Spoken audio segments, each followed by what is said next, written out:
Before we seek to understand the actions of others, we must first calm the noise within ourselves. Only from stillness can we observe clearly.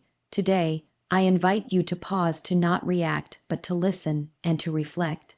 The world is full of alliances, conflicts, and interests that shift like the wind, but nothing happens without reason. Nothing is truly random. In this journey, I ask one question: why is America openly supporting Pakistan against India? This is not a matter of opinion, but of understanding, of looking deeper than the surface headlines, deeper than emotions. It is about observing the flow of history, the weight of strategy, and the subtle energy of global power. So, breathe, stay present, and walk with me as we uncover the layers behind this complex reality.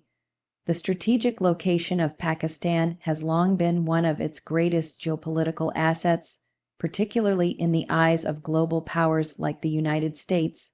Situated at the crossroads of South Asia, Central Asia, and the Middle East, Pakistan shares borders with key countries such as China, Iran, Afghanistan, and India. This geographical position places Pakistan in a vital spot for military, economic, and political maneuvering, making it indispensable in the larger chessboard of global geopolitics. For the United States, maintaining influence in this region is not merely a preference, it is a necessity dictated by long-term strategic objectives.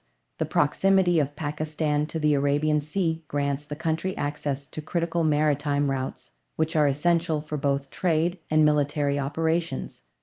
Gwadar Port, developed with Chinese investment, sits at the mouth of the Strait of Hormuz, through which a significant portion of the world's oil passes. Although the port is part of China's Belt and Road Initiative, the U.S. watches it closely and understands the importance of counterbalancing Chinese influence. Supporting Pakistan in certain diplomatic and military areas can help Washington maintain a degree of leverage in a region increasingly influenced by Beijing. Another factor that enhances Pakistan's strategic value is its closeness to Afghanistan. During the U.S.-led war on terror, Pakistan served as a crucial ally, offering logistical support, intelligence sharing, and military bases. Although relations between the two countries have fluctuated over the years, the infrastructure and experience developed during that time remain relevant. In any future regional conflict or stabilization effort involving Afghanistan, Pakistan's cooperation would again be essential. Therefore, the U.S. cannot afford to fully alienate Islamabad, regardless of how close its ties with India may become. Pakistan also plays a significant role in the Muslim world. As one of the few Muslim-majority nations with a strong military and nuclear capabilities, it commands respect across the Islamic world. This gives the United States an indirect channel to influence various issues across the Middle East and North Africa by maintaining a working relationship with Pakistan. This influence can be useful in mediating conflicts, countering extremist ideologies, or even negotiating behind the scenes with hard-to-reach actors. From a strategic perspective, Pakistan is not merely a South Asian player. It is a connector to broader Islamic geopolitical currents. India, on the other hand, while being a growing partner of the West, has increasingly charted an independent course in its foreign policy. It purchases oil from Iran and Russia, resists full alignment with NATO objectives, and prioritizes its own sovereignty in global matters. This makes New Delhi a reliable partner, but not necessarily a fully aligned ally. As a result, Washington needs alternative regional players to balance the shifting alliances. Pakistan, with all its complexities, still serves that purpose when carefully managed. The U.S. also maintains a delicate balancing act when it comes to South Asian stability. Openly favoring one nuclear-armed nation over the other could trigger unintended consequences. By offering selective support to Pakistan military aid, diplomatic backing, or economic assistance, the United States keeps Islamabad engaged, avoiding complete reliance on China or isolation that might push the region into further instability. From military logistics to counterterrorism operations and regional balance, Pakistan's strategic geography remains an irreplaceable card in America's foreign policy hand. China's rapid rise as a global superpower has fundamentally reshaped the strategic calculations of the United States, particularly in Asia.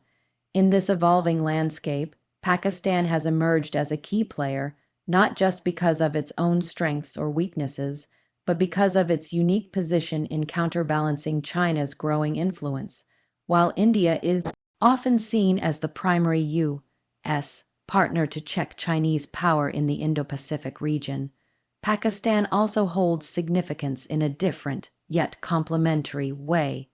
The United States, by maintaining a relationship with Pakistan, ensures it has multiple points of engagement in a region where China's ambitions are expanding through initiatives like the Belt and Road. Pakistan has developed deep economic and military ties with China, especially through the China-Pakistan Economic Corridor (CPEC), a flagship project of the Belt and Road Initiative. This corridor involves massive infrastructure investments and aims to connect Western China to the Arabian Sea through Gwadar Port. While this development benefits Pakistan economically, it also signals China's long-term strategic intent to secure maritime routes and expand its geopolitical footprint. The United States views this not just as an economic alliance, but as a strategic expansion by China that needs to be monitored and, where possible, moderated. Supporting Pakistan in measured ways allows the U.S.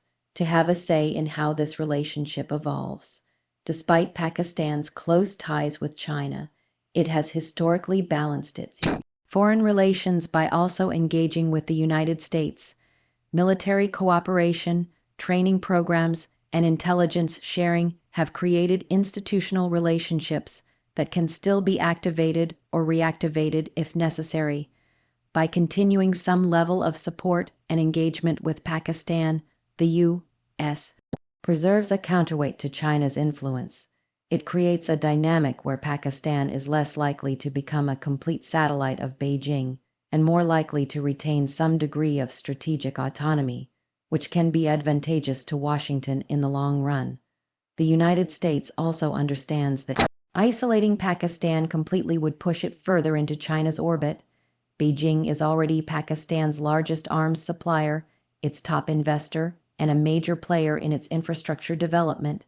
If left unchecked, China's influence could turn Pakistan into a heavily dependent partner, one that no longer considers American interests at all.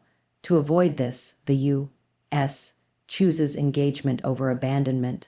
Strategic engagement ensures that lines of communication remain open and that influence, however limited, is not entirely lost. Another aspect that the United States considers is the role of Pakistan in regional forums and coalitions where China is a dominant player. In forums like the Shanghai Cooperation Organization (SCO), Pakistan often acts as a bridge or intermediary between conflicting interests.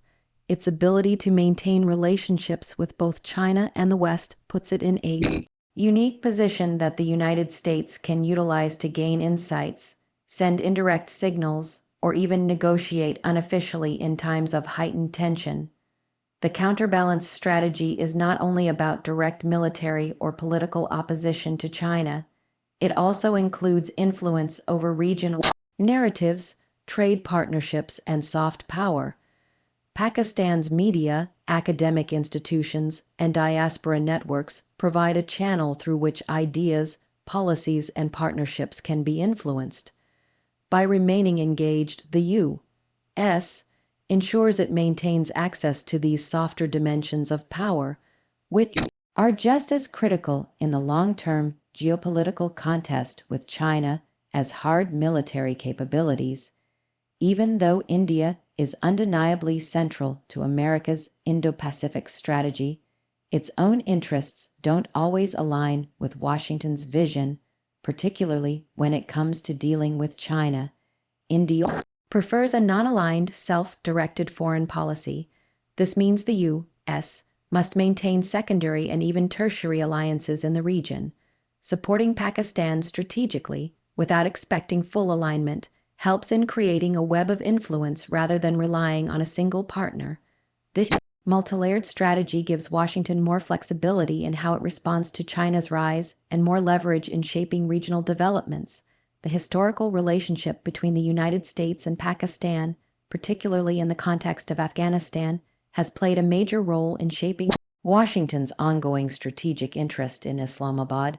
Since the late 1970s, during the Soviet invasion of Afghanistan, Pakistan served as the frontline state for U.S.-backed resistance efforts. It was through Pakistan that American weapons, funds, and training reached the Afghan mujahideen. This partnership solidified an operational alliance that carried over into the post-9/11 world, when the United States launched its war on terror following the attacks on the World Trade Center in 2001. From that moment, Pakistan once again became a crucial ally, offering logistical support, air bases, and intelligence cooperation for the U.S. military campaign in Afghanistan. The geography of Pakistan is central to its importance in American military planning.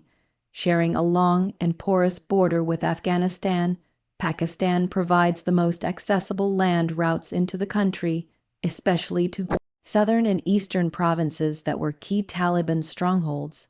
The United States relied heavily on supply routes through Pakistan for its troops stationed in Afghanistan. The ground lines of communication glocks through Pakistan transported everything from food and fuel to military hardware. At the height of the war, nearly 40% of U.S. and NATO supplies passed through Pakistan, despite ongoing tensions and disagreements between the two nations. This logistical dependence made it impossible for the U.S. to ignore Pakistan's role in regional stability. Beyond logistics, the intelligence relationship between the U.S. and Pakistan, particularly between the CIA and Pakistan's Inter-Services Intelligence (ISI), was critical during the early years of the War on Terror. While trust between the agencies has always been complex and at times strained, the fact remains that much of human intelligence and on-ground operational data needed to locate Taliban and al-Qaeda elements came through Pakistani channels. Although disagreements arose, especially following the discovery of Osama bin Laden in Abbottabad in 2011, both nations understood that cooperation, however inconsistent, was still preferable to total disengagement. American policymakers also realized that Pakistan holds significant influence over the Taliban and other Afghan factions.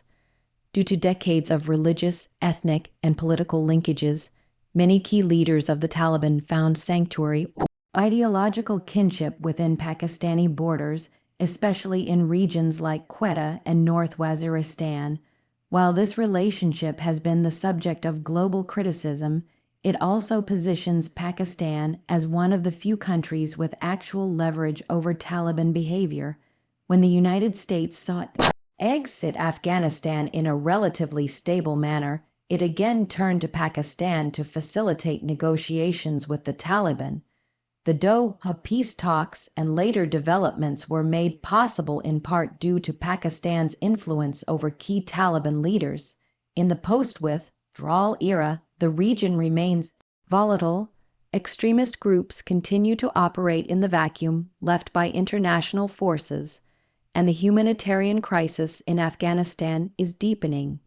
The United States, while no longer maintaining a military presence, still has a vested interest in monitoring terrorist threats that could emerge and destabilize not only South Asia but potentially reach American soil.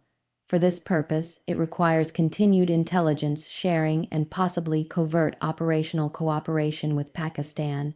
Remote counterterrorism operations, such as drone strikes or surveillance missions, may need airspace access or coordination, which only Pakistan can provide due to its geographical proximity. American defense planners also consider the risk of Afghanistan becoming a hub for rival powers like Russia, China, or Iran. Each of these countries has strategic interests in the region, and without U.S. presence, power vacuum could be quickly filled. In this geopolitical context, having a working relationship with Pakistan is not optional. It becomes a strategic necessity. It allows Washington to remain connected to developments on the ground, to influence outcomes through indirect means, and to avoid complete regional isolation. The long history of U.S. Pakistan collaboration in Afghanistan, despite its ups and downs, has created a foundation that continues to justify American engagement with Pakistan even as broader alliances shift.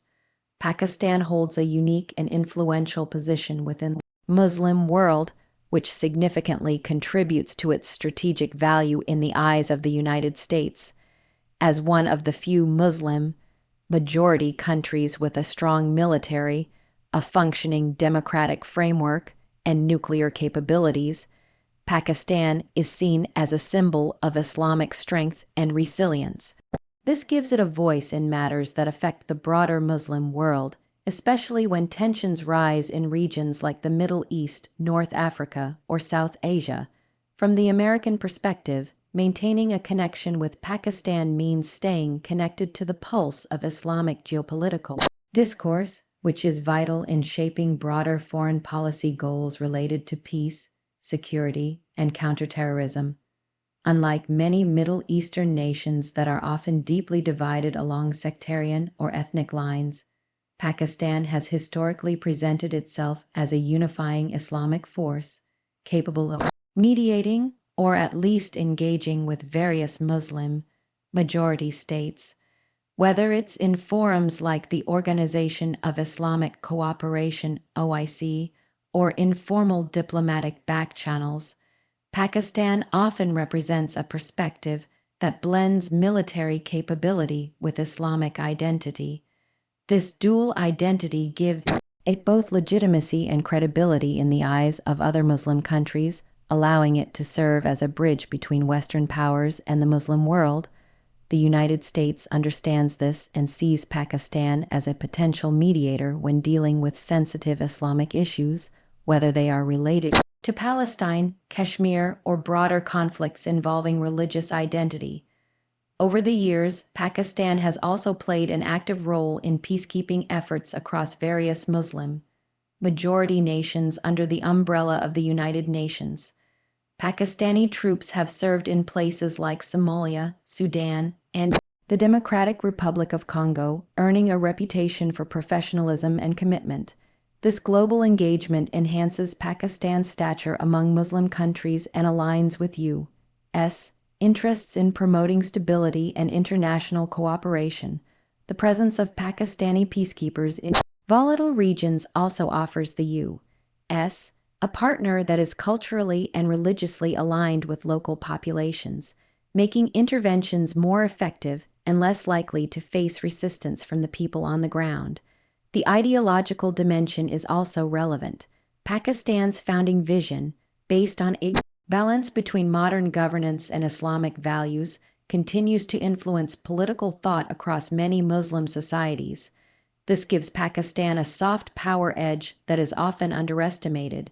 The United States, facing image problems in many Muslim majority nations due to its past military interventions and perceived political double standards, can benefit from Pakistan's ability to open dialogues rooted in mutual respect. In times of diplomatic crisis, when American voices may not be welcome or trusted, a Pakistani voice may carry the message more effectively. This makes Pakistan an important partner in narrative building, especially in combating extremist ideologies or countering disinformation campaigns.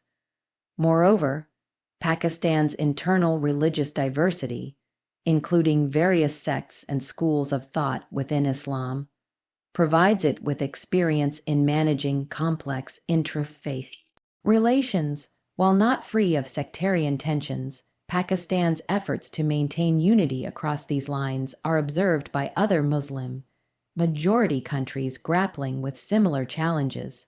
This gives the country further relevance in transnational discussions about religious reform, extremism, and Coexistence. The United States, which is often criticized for lacking cultural understanding of Islamic societies, finds in Pakistan a knowledgeable and experienced partner that can offer both insights and access. Diaspora dynamics also play a role. The Pakistani diaspora in the Gulf states, United Kingdom, and North America is active and influential. It contributes to shaping the image of Pakistan globally, especially within Islamic communities. These diaspora communities often serve as informal cultural and political bridges, helping to mediate between East and West. For the United States, which maintains strong ties with Gulf nations and relies on public diplomacy to maintain influence, Pakistan's ability to engage Muslim audiences through both state and civil society channels is invaluable. As global tensions increase, particularly between the West and certain Islamic groups or nations, the need for intermediaries who can speak both languages, literally and culturally, becomes even more critical. Pakistan, despite its economic challenges and internal instability, remains one of the few nations capable of performing this role at scale. Its military strength, Islamic identity, diplomatic experience, and cultural reach combine to make it a key player in any long-term U.S. strategy involving the broader Muslim world. India's growing independence from Western influence has become an increasingly significant factor in shaping American foreign policy calculations in South Asia. Although the United States and India have developed a strong strategic partnership over the past 2 decades, especially in defense cooperation, technology exchange, and economic ties, India has consistently signaled that it will not serve as a subordinate ally to any superpower. Instead, India has embraced a multipolar vision of the world, rooted in non-alignment, strategic autonomy, and a foreign policy that prioritizes national interest above global blocs or ideologies. This self-directed approach, while respected in Washington, also creates limitations for how far the United States can count on India when it comes to aligning fully with American global strategies. One of the most visible signs of India's independent stance is its ongoing relationship with Russia. Despite American and European pressure, India has continued to purchase oil, weapons, and military technology from Russia, even during periods of high tension between the West and Moscow, such as after the Ukraine conflict. India's dependence on Russian arms, particularly for its air force and missile systems, reflects a long-standing defense partnership that New Delhi is not willing to sever merely to please the West. This has raised concerns in Washington about India's reliability as a fully aligned defense partner in any potential confrontation involving rival powers. India has also refused to fully adopt the Western narrative on various global issues. In international forums, India often votes based on its national priorities rather than aligning with the U.S. or NATO position. For instance, during United Nations resolutions involving sanctions or condemnation of specific states, India frequently abstains or proposes alternative language that reflects a more balanced view. This posture is part of India's broader diplomatic identity, one that resists domination and favors dialogue over confrontation. For the United States, this means India may not always be a predictable or cooperative partner in moments of global crisis. In terms of technology and trade, India has taken steps to insulate its economy from excessive Western dependence. Through programs like Make in India and digital sovereignty initiatives, the Indian government has sought to build domestic capacity in everything from defense manufacturing to artificial intelligence and telecommunications. It has also placed restrictions on Western tech firms, demanding data localization and imposing fines or bans on platforms that violate its regulatory standards. This effort to assert control over its own digital and industrial infrastructure underscores India's determination to chart its own course, even when that puts it at odds with American companies or interests. India's approach to China also illustrates its independent streak. While India has engaged in military skirmishes and strategic competition with China, especially along the Himalayan border. It has also maintained open channels of economic and diplomatic communication with Beijing. Bilateral trade continues to flourish despite border tensions, and India has not formally joined any military alliance directly targeting China. Even its involvement in the quadrilateral security dialogue alongside the U.S., Japan, and Australia is framed by Indian officials as a cooperative venture, not a military bloc. This cautious approach reflects India's unwillingness to become a pawn in any larger power rivalry, especially between the U.S. and China, as India becomes more confident on global stage. Its foreign policy is increasingly shaped by domestic public opinion, nationalist sentiment, and the desire for global recognition as a great power in its own right. This assertive identity means that India will continue to resist external pressure, whether from the U.S. or any other nation. For American policymakers, this presents a dilemma. While India is a valuable partner, it is not a controllable one. As a result, the United States feels the need to balance its relationship with India by maintaining strategic ties with Pakistan, supporting Pakistan, at least diplomatically or economically, ensures that the U.S. retains influence in the region and is not overly dependent on India's unpredictable cooperation. This dual-track approach offers Washington more flexibility and leverage in navigating the complex power dynamics of South Asia.